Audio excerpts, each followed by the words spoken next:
Hello ಸ್ನೇಹಿತರೆ, welcome back to my channel. ಇವತ್ತು ನಾನು ತಿಂಡಿ ಮಾಡ್ತಾ ಇದ್ದೀನಿ. ಈಗ ವ್ಲಾಗ್ ಸ್ಟಾರ್ಟ್ ಮಾಡ್ತಾ ಇದ್ದೀನಿ. ತಿಂಡಿಗೆ ಇವತ್ತು ಏನಪ್ಪ ಸ್ಪೆಷಲ್ ಅಂದರೆ, ಫಸ್ಟ್ ಟೈಮ್ ಇಡ್ಲಿಗೆ ನಾನು ಸಾಂಬಾರು ಮಾಡ್ತಾ ಇರೋದು. ಅದು ದಿಢೀರ್ ಸಾಂಬಾರು. ಇದಕ್ಕೆ ಬೇಳೆ ಏನೂ ಹಾಗಿಲ್ಲ, ತರಕಾರಿ ಏನೂ ಹಾಕೋ ಹಾಗಿಲ್ಲ. ನಾವು ಇಲ್ಲಿ ಒಂದು ಹೋಟೆಲಲ್ಲಿ ತರಿಸ್ತೀವಿ. ಯಾವಾಗಲಾದ್ರೂ ಒಂದ್ಸಾರಿ ನನಗೆ ಹುಷಾರಿಲ್ಲ ಅಂದಾಗ, ರಾಜೇಶ್ ತಿಂಡಿ ಮಾಡೋಕ್ಕಾಗೋದಿಲ್ಲ, ಟೈಮ್ ಕಡಿಮೆ ಇದೆ ಅನ್ನೋ ಟೈಮಲ್ಲಿ ಇಡ್ಲಿ ಸಾಂಬಾರು ತರ್ತಾರೆ. ಸೊ ಅಲ್ಲಿನ ಸಾಂಬಾರಲ್ಲಿ ನನಗೆ ಅನಿಸಿದ ಪ್ರಕಾರ ಬೇಳೆನೂ ಇರಲ್ಲ, ಕಾಯಿ ಕೂಡ ಇರೋದಿಲ್ಲ, ಹಾಗೆ ತರಕಾರಿ ಕೂಡ ಇರೋದಿಲ್ಲ. ಸೊ ಆ ರೀತಿಯಲ್ಲಿ ಒಂದ್ಸರಿ ನಾನು ಯಾಕೆ ಟ್ರೈ ಮಾಡಬಾರ್ದು ಅಂತ ಇವತ್ತು ಟ್ರೈ ಮಾಡ್ತಾ ಇದ್ದೀನಿ. ಅವ್ರು ಬೆಳ್ಳುಳ್ಳಿ ಕೂಡ ಹಾಕೋದಿಲ್ಲ. ಅದು ಬ್ರಾಹ್ಮಿನ್ಸ್ ತಟ್ಟೆ ಇಡ್ಲಿ ಅಂತ ಬರುತ್ತಲ್ವಾ. ಸೊ ಒಗ್ಗರಣೆಗೆ ಎಣ್ಣೆ, ಸಾಸಿವೆ, ಬೆಳ್ಳುಳ್ಳಿ ಹಾಕಿದ್ದೀನಿ.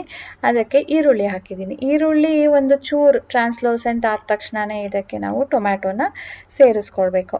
ನಾನು ಒಂದು ಚೂರು ಕಾಯಿ ತುರಿನ ಹಾಕ್ತಾ ಇದ್ದೀನಿ, ಸ್ವಲ್ಪ ಫ್ಲೇವರ್ ಬರಲಿ ಅಂತ ಹೇಳಿಬಿಟ್ಟು. ನಾನು ಕಾಯಿನ ತುರ್ಕೊಂಡು ಅದನ್ನು ರುಬ್ಕೊಳ್ತೀನಿ. ಒಂದು ಚೂರು, 1-2 ಸ್ಪೂನು. ಈಗ ಅವ್ರೇನು ಮಾಡಿರ್ತಾರೆ ಅಂದರೆ, ಮೇಲ್ಗಡೆಯಿಂದ ಉದುರಿಸಿರ್ತಾರೆ. ನಾವು ಉದುರಿಸೋ ಬದಲು ಸ್ವಲ್ಪ ದಪ್ಪನೇ ಕಟ್ ಮಾಡ್ಕೊಂಡಿದ್ದೆ, ಅದಕ್ಕೆ ಒಂದು ಚೂರು ನೀರು ಹಾಕಿ ರುಬ್ಕೊಳ್ತೀನಿ. ಸೊ ಈ ಟೊಮ್ಯಾಟೊ ಈಗ ಸ್ವಲ್ಪ ಸಾಫ್ಟ್ ಆಗಬೇಕು ಬೇಗ. ಅಂದರೆ ಇದಕ್ಕೆ ಸ್ವಲ್ಪ ಉಪ್ಪು ಹಾಕಬೇಕು, ಇಲ್ಲಾಂದರೆ ಅರಿಶಿನದ ಪುಡಿ ಹಾಕಬೇಕು.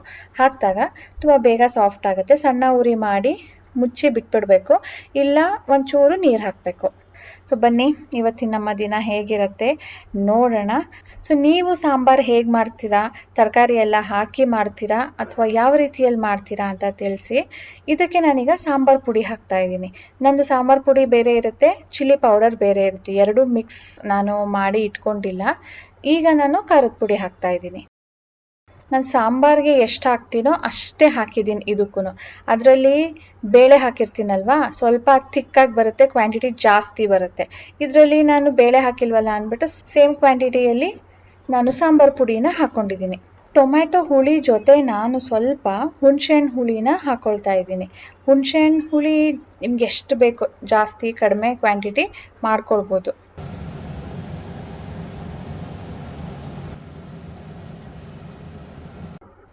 ನೋಡೋದಕ್ಕೆ ಬಿಳಿ ಸಾಂಬಾರು ಆಗೋಯ್ತಲ್ವಾ, ಇಲ್ಲ ಕುದಿ ಬಂದಮೇಲೆ ಸರಿ ಹೋಗುತ್ತೆ. ಖಾರ ಸ್ವಲ್ಪ ಕಡಿಮೆ ಇತ್ತು ಆ್ಯಂಡ್ ಚಿಲ್ಲಿ ಪೌಡರ್ ಕೂಡ ಸ್ವಲ್ಪ ಕಲರ್ ಕಡಿಮೆ ಇದ್ದಿದ್ದರಿಂದ ಈ ಥರ ಅನ್ನಿಸ್ತಾ ಇದೆ. ಸೊ ಇದು ಸಾನು ಹೇಗೆ ಹೇಳ್ತಿದ್ಲು ಅಂದರೆ, ನೀನು ಹೋಟೆಲಿಂದ ತರ್ತೀವಲ್ವಮ್ಮ, ಅದೇ ಥರ ಇತ್ತು ಟೆಕ್ಸ್ಚರು ಎಲ್ಲನೂ ಅಂತ ಹೇಳಿಬಿಟ್ಟು. ಸೊ ದಿಢೀರಂತ ಚೆನ್ನಾಗಿದೆ, ಅನ್ನದ ಜೊತೆ ಕೂಡ ಚೆನ್ನಾಗಿರುತ್ತೆ. ಸೊ ಮಧ್ಯಾಹ್ನಕ್ಕೆ ಮಿಕ್ಕಿದ್ರೆ ಇವತ್ತಿಗೆ ಇದೇ ಸಾಂಬಾರು. ಆ್ಯಂಡ್ ನನಗೆ ಪರ್ಸ್ನಲಿ ಇದು ಹೇಗೆ ಅನ್ನಿಸ್ತು ಅಂದರೆ, ಯೂಶ್ವಲಿ ನಮ್ಮ ಮನೇಲಿ ನಾನು ಇಡ್ಲಿ ಜೊತೆ ಚಟ್ನಿನೇ ಮಾಡೋದು, ತುಂಬ ಟೇಸ್ಟಿಯಾಗಿರುತ್ತೆ. ಆದರೆ ಈ ಸಾಂಬಾರು ಜೊತೆ ತಿನ್ನಬೇಕಾದ್ರೆ ಚಟ್ನಿಗಿಂತ ಸಾಂಬಾರೇ ಚೆನ್ನಾಗಿದೆ ಅನ್ನಿಸ್ತು. ಇದು ನಮ್ಮ ಬಾಲ್ಕನಿ. ಇಲ್ಲಿ ಪಾಟ್ ಇಡ್ತೀನಲ್ಲ, ಅಲ್ಲಿಂದ ನೀರು ಸುರಿದು ಈ ಗೋಡೆ ಮೇಲೆಲ್ಲನೂ ಹೇಗೆ ರೆಡ್ ಆಗಿದೆ ನೋಡಿ. ಆ್ಯಂಡ್ ಇಲ್ಲೂ ಕೂಡ ನಾವು ಕಬ್ಬಿಣದ್ದು ಐರನ್ದು ಮಟೀರಿಯಲ್ ಹಾಕಿರೋದ್ರಿಂದ ಮಳೆ ಬಿದ್ದಾಗ ಎಲ್ಲನೂ ಇದರದ್ದು ನೀರು ಇಲ್ಲಿ ಬಿದ್ದು ಕಲರ್ ಚೇಂಜ್ ಆಗಿಬಿಟ್ಟಿದೆ. ಅದಕ್ಕೆ ನಾನು ರಾಜೇಶ್ಗೆ ಇಲ್ಲಿ ಪೇಂಟ್ ಮಾಡಿಸೋಣಪ್ಪ, ತುಂಬಾ ಧೂಳಾಗ್ಬಿಟ್ಟಿದೆ, ಒಂಥರ ತುಂಬಾ ಹಳೆ ಥರ ಕಾಣುತ್ತೆ ಅಂತ ಹೇಳಿದ್ದೆ. ಅದಕ್ಕೆ ಹಾಂ ಸರಿ ಮಾಡಿಸೋಣ ಬಿಡು ಅಂದರು. ಆಮೇಲೆ ನನಗನ್ನಿಸ್ತು, ಪೇಂಟ್ ಮಾಡಿಸಿದ್ರೂ ಮತ್ತೆ ಧೂಳು ಕುತ್ಕೊಳ್ಳೋದು, ಈ ಥರ ಎಲ್ಲ ಕಲೆಗಳಾಗೋದು ಹಾಗೆ ಆಗುತ್ತೆ. ಹೇಗಿದ್ದರೂ ನಾವು ವಾಷಬಲ್ ಪೇಂಟನ್ನೇ ಮಾಡಿಸಿದ್ದು. ಸೊ ಒಂದು ಸಾರಿ ವಾಶ್ ಮಾಡಿ ನೋಡೋಣವಾ ಅಂತ ಅನ್ನಿಸ್ತು. ಸೊ ಈಗ ಎಕ್ಸ್ಪೆರಿಮೆಂಟ್ ಮಾಡಬೇಕು, ಬನ್ನಿ ಸ್ಟಾರ್ಟ್ ಮಾಡೋಣ. ನನ್ನ ಹತ್ರ ಈಗ 3 ಅಟ್ಯಾಚ್ಮೆಂಟ್ ಇದೆ. ಅಲ್ಲಿ ಕಾರ್ನರಲ್ಲಿ ಯೂಸ್ ಮಾಡಬೇಕು ಅಂದರೆ ಇದನ್ನು ಮಾಡಬೇಕು, ಇಲ್ಲೆಲ್ಲ ಯೂಸ್ ಮಾಡಬೇಕು ಅಂದರೆ ಇದು. ಸೊ ಇದು ತುಂಬ ದೊಡ್ಡದಾಗುತ್ತೆ ನೋಡಿ, ಇಲ್ಲ ಸರಿ ಹೋಗುತ್ತೆ. ಇದನ್ನು ಯೂಸ್ ಮಾಡೋಣ ಫಸ್ಟ್.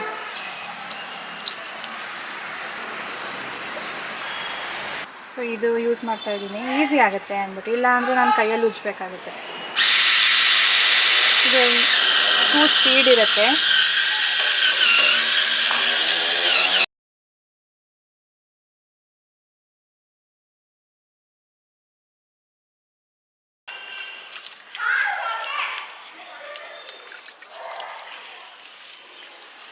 ಧೂಳು ಹೋಗ್ತಾ ಇದೆ, ಅದ್ರ ಜೊತೆ ಒಂದು ಚೂರು ಪೇಂಟು ಹೋಗ್ತಾ ಇದೆ. ಅಂದರೆ ಹೊರಗಡೆದಲ್ವಾ, ಸ್ವಲ್ಪ ಬಿಸಿಲಿಗೆ ಕಾದು ಅದ್ರ ಜೊತೆ ಅದು ಹೋಗ್ತಾ ಇದೆ.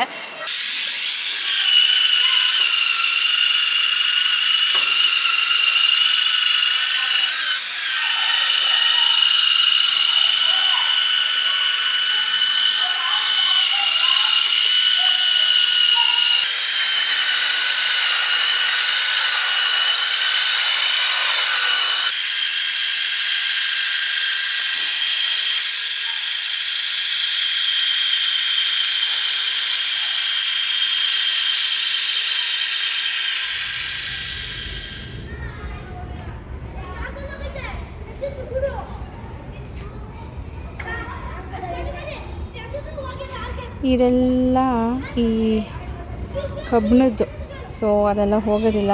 But comparatively better. ಇಲ್ಲೆಲ್ಲ ಎಷ್ಟು ಧೂಳಿತ್ತಲ್ವ ಈ ಕಾರ್ನರಲ್ಲಿ ಎಲ್ಲನೂ ಹೋಗಿದೆ. ಅದು ಇನ್ನೂ ಸ್ವಲ್ಪ ಒದ್ದೆ ಮಾಡಿ ಇನ್ನೊಂದು ಸಾರಿ ವಾಶ್ ಮಾಡಿದ್ರೆ ಅದು ಕೂಡ ಹೋಗ್ಬೋದು. ಆ್ಯಂಡ್ ಕೆಳಗಡೆ ನಾನು ವಾಶ್ ಮಾಡೋಕ್ಕೆ ಹೋಗಲಿಲ್ಲ, ಇದೊಂದೇ ಮಾಡಿದ್ದು. ಸೊ ಒಣಗಲಿ ನೋಡೋಣ ಎಫೆಕ್ಟು ಅಂದ್ಬಿಟ್ಟು ಕಂಟಿನ್ಯೂ ಮಾಡಲಿಲ್ಲ. ಇಲ್ಲಿ ನೋಡಿ ಗೊತ್ತಾಗತ್ತೆ ನಿಮಗೆ, ಈ ಕಡೆ ಬ್ರಷ್ ಹೋಗಿಲ್ಲ, ಇಲ್ಲಿ ಬ್ರಷ್ ಹೋಗಿದೆ. ಸೊ ಸ್ವಲ್ಪ ಡ್ರೈ ಆಗಿರುತ್ತಲ್ವ ಬಿಸಿಲಿಗೆ, ಪೇಂಟ್ ಕೂಡ ಸ್ವಲ್ಪ ಬಂದಿದೆ, ಹಾಗಾಗಿ ಸ್ವಲ್ಪ ಡಿಫ್ರೆನ್ಸ್ ಕಾಣ್ತಾ ಇದೆ. ಇಲ್ಲಿ ನೋಡಿ, ಇಲ್ಲಿ ವಾಶ್ ಮಾಡಿಲ್ಲ, ಇಲ್ಲಿ ವಾಶ್ ಮಾಡಿದೆ. So you can see the difference ಅಲ್ವಾ. ಆ್ಯಂಡ್ ಇದು ರಫ್ ಇರುತ್ತಲ್ವ, ಬ್ರಷಲ್ಲಿ ಉಜ್ಜೋದಕ್ಕೆ ಸ್ವಲ್ಪ ಕಷ್ಟ ಅನಿಸುತ್ತೆ, ಈ ಥರ ಎಲ್ಲ ಇರುತ್ತೆ.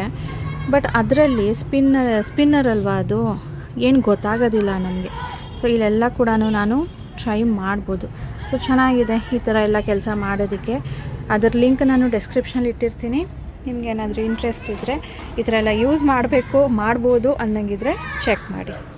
ಇಲ್ಲ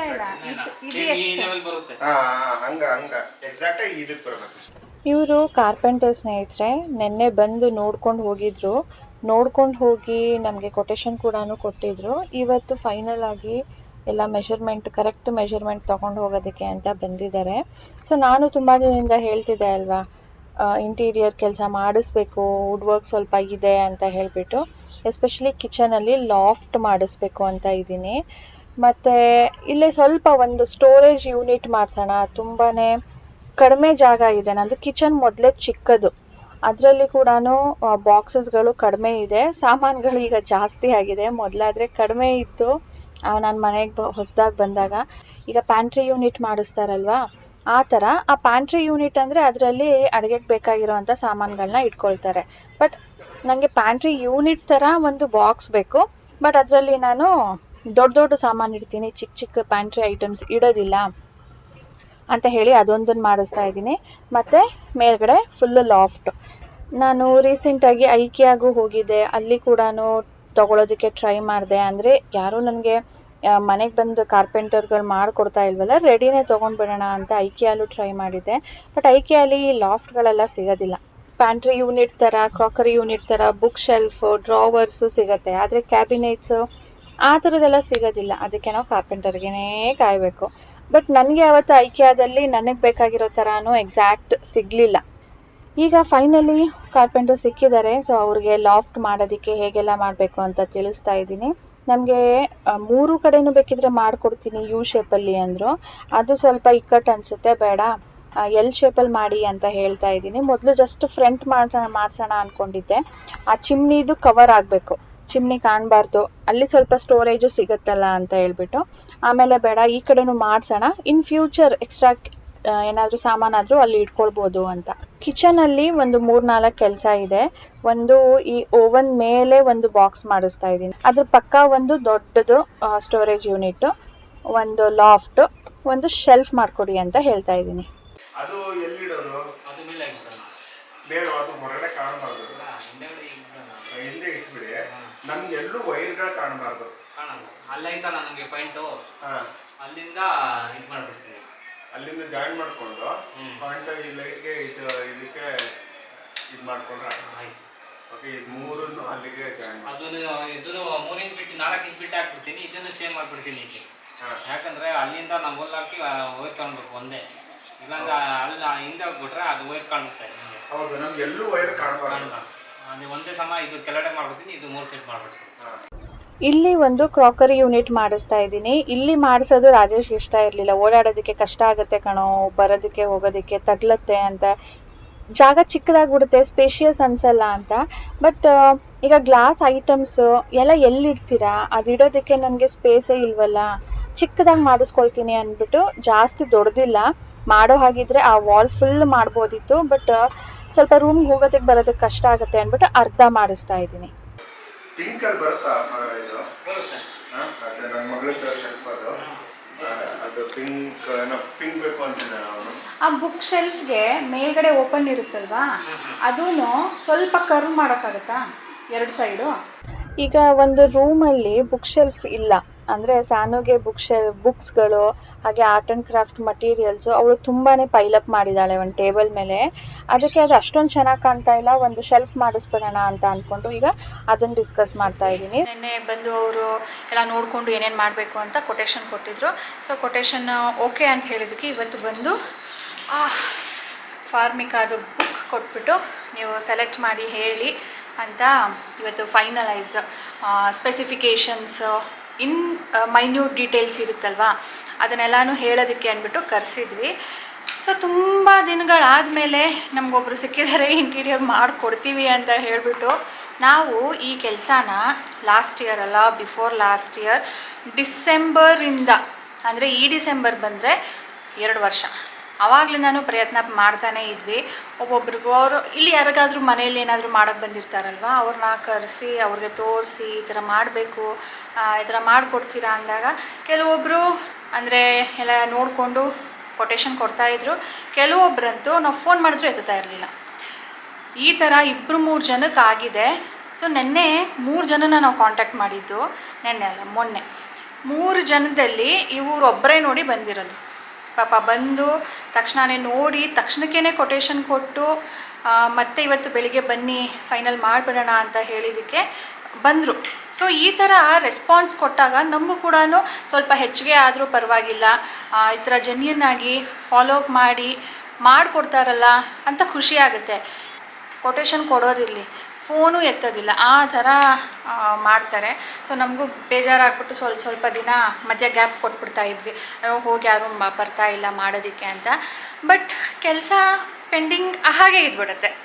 ಎಷ್ಟು ದಿನ ಅಂತ ನಾವು ಸ್ವಲ್ಪ ದಿನ ಮರ್ತುಬಿಟ್ಟಿರ್ತೀವಿ, ಆಮೇಲೆ ಅದ್ರ ನೆಸಸರಿ ಇನ್ನೂ ರೇಸ್ ಆಗುತ್ತೆ, ಆವಾಗ ಮತ್ತೆ ಯಾರನ್ನಾದ್ರೂ ಹುಡುಕೋದಕ್ಕೆ ಶುರು ಮಾಡ್ತೀವಿ. ಸೊ ಈಗ ಸೋಫಾ ಮಾಡಿಸಿದ್ವಲ್ವಾ, ಸೋಫಾ ಮಾಡಿಸೋದಕ್ಕೆ ಕೊಟ್ಟಿದ್ದೀವಲ್ವ, ಅವ್ರು ರೆಫರ್ ಮಾಡಿದ್ದು. ನಮ್ಮನೇದು ಕೂಡ ಮಾಡ್ತಾ ಇದ್ದಾರೆ, ನೀವು ಅವ್ರನ್ನೇ ನಾನು ಕಳಿಸ್ತೀನಿ ನೋಡಿ ಅಂತ ಹೇಳಿಬಿಟ್ಟು. ಸೊ ಬ್ಯಾಕ್ ಟು ಬ್ಯಾಕ್ ಅವರು ಹೇಳಿದ ತಕ್ಷಣವೇ ಬಂದು ಎಲ್ಲನೂ ಫೈನಲೈಸ್ ಆಯಿತು. ಈಗ ನಾನು ಮತ್ತು ಸಾನು ಕೂತ್ಕೊಂಡು ಇದರಲ್ಲಿ ಫಾರ್ಮಿಕಾನ ಫೈನಲ್ ಮಾಡಬೇಕು. ರಾಜೇಶ್ ಅವ್ರದ್ದು ಏನಿಲ್ಲ, ನಾವು ಇದು ಅಂತ ಹೇಳಿದಾಗ ಅದರಲ್ಲಿ ಏನಾದರೂ ಡ್ರಾಬ್ಯಾಕ್ಸ್ ಇದ್ದರೆ ಈ ಥರ ಆಗುತ್ತೆ ಆ ಥರ ಆಗುತ್ತೆ ಅಂತ ಹೇಳ್ತಾರೆ. ಸೊ ಸಾನುಗೆ ಒಂದು ಬುಕ್ ಶೆಲ್ಫ್ ಮಾಡಿಸ್ತಾ ಇದ್ದೀನಿ. ಅದರ ಕಲರ್ದು ಸಾನುಗೆ ಬಿಟ್ಬಿಡು, ಅವಳು ಯಾವುದಾದ್ರೂ ಚೂಸ್ ಮಾಡಲಿ ಅಂತ ರಾಜೇಶ್ ಹೇಳಿದ್ದಾರೆ. ಸಾನುಗೆ ಬೇಕಾಗಿರೋ ಕಲರ್ ಇದರಲ್ಲಿ ಇಲ್ವಂತೆ, ಡಡ ಇನ್ನೊಂದು ಬುಕ್ ತರಿಸಿ ಅಂತ ಹೇಳ್ತಾ ಇದ್ದಾಳೆ. ಈಗ ನಾನು ಪುರ್ಸತ್ತಾಗಿ ಕೂತ್ಕೊಂಡಿದ್ದೀನಿ, ನಾನು ಈಗ ಫೈನಲ್ ಮಾಡೋಣ ಅಂತ ಹೇಳಿಬಿಟ್ಟು. ಒಂದಕ್ಕೆ ನನಗೆ ಹಾಫ್ ವೈಟ್ ಅಥವಾ ವೈಟ್ ಆಗುತ್ತೆ, ನಾನು ನೋಡ್ತೀನಿ ಸುಮ್ಮನೆ. ಇನ್ನು ಒಂದಕ್ಕೆ ಮಾತ್ರ ಕಿಚನಲ್ಲಿ ಕ್ರೀಮ್ ಆ್ಯಂಡ್ ಬ್ರೌನ್ ಕಲರ್ದು ಕಾಂಬಿನೇಷನ್ ಇದೆಯಲ್ಲ, ಸೊ ಅದೇ ಕಾಂಬಿನೇಷನಲ್ಲಿ ನಾನು ಮತ್ತೆ ಹೋಗಬೇಕು ಲಾಫ್ಟ್ ಮಾಡಿಸೋದಕ್ಕೆ, ಇಲ್ಲಾಂದರೆ ತುಂಬಾ ಡಿಫ್ರೆಂಟಾಗಿ ಕಾಣ್ಬಿಡುತ್ತೆ.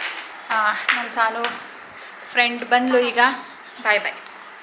ಇರಲಿ ಬಾಗಿಲಿರಲಿ, ಹೋಗು, ನನಗೆ ಶಕೆ ಆಗುತ್ತೆ. ನಾನು ಬಾಗಿಲಿಗೆ ಹಾಕಿದ್ದು ಸ್ಕ್ರೀನನ್ನು ತೆಗೆದುಬಿಟ್ಟಿದ್ದೀನಿ, ಮಸ್ಕಿಟೋ ನೆಟ್. ಈಗ ಸೋಫಾ ತೆಗಿಯೋದು ಇಡೋದು ಮಾಡಿದ್ರೆ ಸ್ವಲ್ಪ ಇನ್ಕನ್ವೀನಿಯನ್ಸ್ ಆಗುತ್ತೆ ಅಂತ ತೆಗೆದುಬಿಟ್ಟಿದ್ದೆ. ಸೊ ಸಂಜೆ ಹೊತ್ತು ನಮಗೆ ಮರ್ತೇ ಹೋಗುತ್ತೆ ಬಾಗಿಲು ಹಾಕೋದು, ಹಾಗೆ ಓಪನ್ ಬಿಟ್ಬಿಟ್ಟಿರ್ತೀನಿ, ಸೊಳ್ಳೆ ಬಂದುಬಿಡುತ್ತೆ. ಅಂದರೆ ಗಾಳಿ ಬರಲಿ ಅಂತ ಯಾವಾಗಲೂ ತೆಗೆದುಬಿಟ್ಟಿರ್ತೀನಲ್ವ, ರಾತ್ರಿ ಮಧ್ಯಾಹ್ನ ಸಂಜೆ. ಸೊ ಈಗಲೂ ಅದೇ ಅಭ್ಯಾಸ. ಸೊ ಇದನ್ನು ಲೋವರ್ಸ್ ಅಂತಾರೆ, ಇಲ್ಲಿ ನಾವು ಹಾಕ್ಸಿದ್ದೀವಲ್ವ ಆ ಥರದ್ದು ಲ್ಯಾಮಿನೇಟ್ ಕೂಡ ಬರುತ್ತಂತೆ ನೋಡಿ. ಇದರಲ್ಲಿ ಟೆಕ್ಸ್ಚರ್ ಏನಿಲ್ಲ, ಜಸ್ಟ್ ಡಿಸೈನ್ ಪ್ಯಾಟರ್ನ್ಸ್ ಅಂತ ಏನೂ ಇಲ್ಲ.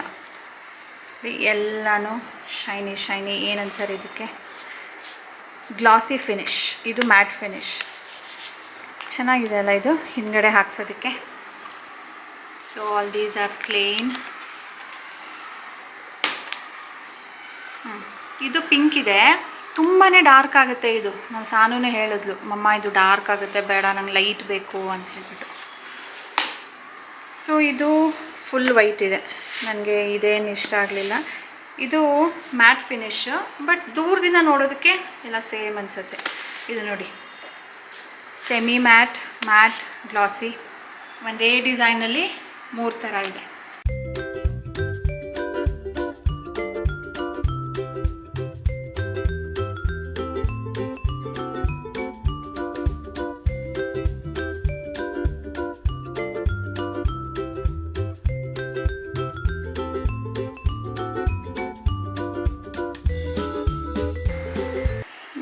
ಇದಕ್ಕೆ ಹೋಗ್ಬೇಕಾ, ನಮ್ಮ ಕಿಚನ್ಗೆ ಸ್ವಲ್ಪ ಹತ್ತಿರ ಹೋಗ್ಬಿಟ್ಟು ಮ್ಯಾಚ್ ಮಾಡಿ ನೋಡ್ತೀನಿ. ಸಾನುಗೆ ಇದು ಇಷ್ಟ ಆಯಿತು. ನೋಡಿ ಇಲ್ಲಿ ಸ್ಪಾರ್ಕ್ಲಿಂಗ್ ಇದೆ ಮಧ್ಯ, ಬಟ್ ಇದರಲ್ಲಿ ಯೆಲ್ಲೋ ಪಿಂಕ್ ಇಲ್ಲ, ಇಷ್ಟೇ ಕಲರ್ ಇರೋದು. ಈ ಕ್ಲಿಪ್ಪಿಂಗ್ ಸ್ನೇಹಿತರೆ ನಮ್ಮ ಸೋಫಾ ನೆನೆ ತೊಗೊಂಡೋಗಿದ್ರಲ್ವ, ಅವರು ಕಳಿಸಿರೋದು. ಓಪನ್ ಮಾಡ್ತಾ ಇದ್ದೀವಿ ನೋಡಿ ಅಂತ ಹೇಳಿಬಿಟ್ಟು. ರೆಡಿ ತೊಗೊಂಡಿದ್ದು ನಾವು, ಹೇಗೆ ಮಾಡ್ತಾರೆ ಅಂತ ನೋಡಿಲ್ಲ, ಏನು ಮಟೀರಿಯಲ್ ಯೂಸ್ ಮಾಡ್ತಾರೆ ಅಂತ ಗೊತ್ತಿಲ್ಲ. ಏನೋ ಒಂದು ಒಳ್ಳೆ ಬ್ರ್ಯಾಂಡ್ದು ಅಂಗಡಿ ಅಂದ್ಬಿಟ್ಟು ತೊಗೊಂಡಿದ್ದು. ಬಟ್ ಇವ್ರು ಹೇಳಿದ ಪ್ರಕಾರ ಒಳಗಡೆ ಸೀರೆಲೆಲ್ಲಾನು ಹೊಲಿದಿದ್ರು, ಲುಂಗಿಲೆಲ್ಲಾನು ಹೊಲಿದಿದ್ರು. ಆ್ಯಂಡ್ ಫೋಮ್ ಹಿಂದೆಗಡೆ ಬ್ಯಾಕ್ ರೆಸ್ಟ್ಗೆ ಫೋಮ್ಗಿಂತ ಜಾಸ್ತಿ ಅವರು ಕಾಟನ್ ತುಂಬಿದ್ರಂತೆ. ಸೋಫಾಲಿ ಯಾವತ್ತು ಕಾಟನ್ ಹಾಕಬಾರ್ದು, ಅವರು ಕಾಟನ್ ತುಂಬಿದ್ರು. ಅದೂ ಬ್ಲ್ಯಾಕ್ ಕಾಟನ್, ಚೂರು ಚೆನ್ನಾಗಿರಲಿಲ್ಲ, ಲೋ ಕ್ವಾಲಿಟಿದು ಯೂಸ್ ಮಾಡಿದ್ರು ಎಲ್ಲಾನು ಅಂತ ಹೇಳ್ತಿದ್ರು. ಸೊ ರಾಜೇಶ್ ಹೇಳ್ತಾ ಇದ್ರು, ನೀವು ಯಾವಾಗ್ಲೂ ರೆಡಿ ತೊಗೊಳೋದಕ್ಕೆ ಹೋಗಬೇಡಿ, ಕಡಿಮೆ ಬೆಲೆಗೆ ಸಿಗ್ತಾ ಇದೆ ಅಂದರೆ ಅದ್ರಲ್ಲಿ ಏನಾದರೂ ಒಂದು ಮೋಸ ಇರುತ್ತೆ. ಯಾವಾಗಲೂ ನೀವು ಕಣ್ಣು ಮುಂದೆ ಮಾಡಿಸಿ ತೊಗೊಳ್ಳಿ ಅಂತ. ಆ್ಯಂಡ್ ನೋಡಿ, ಕವರ್ ಮಾಡೋದಕ್ಕೆ ಅವರು ಫೋಮ್ ಯೂಸ್ ಮಾಡಿಲ್ಲ, ಅಲ್ಲಿ ಯಾವುದೋ ಪ್ಲಾಸ್ಟಿಕ್ ಕವರಲ್ಲಿ ಕವರ್ ಮಾಡಿದ್ದಾರೆ. ನಾವೇನು ಇದಕ್ಕೆ ಕಡಿಮೆನೂ ಕೊಟ್ಟಿಲ್ಲ. 7 years ಬ್ಯಾಕ್ ನಾವು ಇದನ್ನು ತೊಗೊಂಡಾಗ 35,000 ಅಂತ ಕೊಟ್ಟು ತೊಗೊಂಡಿರೋದು. ಈಗ ಇದೇ ಥರದ ಸೋಫಾ ತೊಗೊಳೋದಕ್ಕೆ ಹೋದರೆ 45,000 ಆಗುತ್ತೆ. ಅಂಥದ್ರಲ್ಲಿ ಈ ಥರ ಮೋಸ ಮಾಡಿದ್ದಾರೆ. ನಾನು ಸುಮಾರು ವಿಡಿಯೋಸ್ನ ನೋಡಿದ್ದೀನಿ, ಅಡ್ವರ್ಟೈಸ್ಮೆಂಟ್ ನೋಡಿದ್ದೀನಿ, 15,000ಗೆ 20,000ಗೆ ಅಂತ. ಅದೆಲ್ಲನೂ ಏನಾದರೂ ಒಂದು ಲೋ ಕ್ವಾಲಿಟಿದು ಮಟೀರಿಯಲ್ಸ್ನ ಯೂಸ್ ಮಾಡಿರ್ತಾರೆ. ಸೊ ಯಾವಾಗ್ಲೂ ಒಳ್ಳೆ ರೆಪ್ಯೂಟೆಡ್, ಸ್ವಲ್ಪ ಜಾಸ್ತಿ ಆದರೂ ಪರವಾಗಿಲ್ಲ, ಒಳ್ಳೆ ಕಂಪ್ನಿಗೆ ಹೋಗ್ಬಿಟ್ಟು, ಒಳ್ಳೆ ಅಂಗಡಿಗೆ ಹೋಗ್ಬಿಟ್ಟು ನೀವು ಸೋಫಾಗಳನ್ನ ತೊಗೊಳ್ಳಿ, ಅಥವಾ ನೀವು ನಿಂತ್ಕೊಂಡು ಮಾಡಿಸಿ, ಆಗ ನಿಮಗೆ ಒಳ್ಳೆ ರಿಸಲ್ಟ್ ಸಿಗತ್ತೆ. ಈ ಅಂಕಲ್ ಪಾಪ ಎಲ್ಲಾನು ತೋರಿಸ್ತಾ ಇದ್ದಾರೆ ನೋಡಿ. ಓಪನ್ ಮಾಡಿದಾಗಿಂದ ಹಿಡಿದು ನಾವು ಏನೇನು ಕವರ್ ಮಾಡ್ತೀವಿ, ಏನೇನು ಮಟೀರಿಯಲ್ ಹಾಕ್ತೀವಿ ಎಲ್ಲಾನು ತೋರಿಸ್ತೀವಿ ಅಂತ ಹೇಳಿದ್ದಾರೆ. ಸೊ ಇವ್ರು ಚೆನ್ನಾಗಿ ಮಾಡಿದ್ರೆ ನಾನು ನಿಮಗೆ ರೆಫರ್ ಮಾಡ್ತೀನಿ ಸ್ನೇಹಿತರೆ. ಸೊ ಇವತ್ತಿನ ವ್ಲಾಗ್ ಇದರೊಂದಿಗೆ ಎಂಡ್ ಮಾಡ್ತೀನಿ. ಸಿಗೋಣ ಮುಂದಿನ ವ್ಲಾಗ್ನೊಂದಿಗೆ. ಅಂಟಿಲ್ ದೆನ್ ಪ್ಲೀಸ್ ಇವತ್ತಿನ ವಿಡಿಯೋ ಲೈಕ್ ಆಗಿದ್ರೆ ಲೈಕ್ ಬಟನ್ ಕ್ಲಿಕ್ ಮಾಡಿ, ಶೇರ್ ಮಾಡಿ, ಆ್ಯಂಡ್ ವಿತೌಟ್ ಸಬ್ಸ್ಕ್ರೈಬಿಂಗ್ ನೋಡ್ತಾ ಇದ್ರೆ ಪ್ಲೀಸ್ ಸಬ್ಸ್ಕ್ರೈಬ್ ಮಾಡ್ಕೊಳ್ಳಿ ಸ್ನೇಹಿತರೆ. Thank you for watching, thank you for supporting. Bye bye ಸ್ನೇಹಿತರೆ.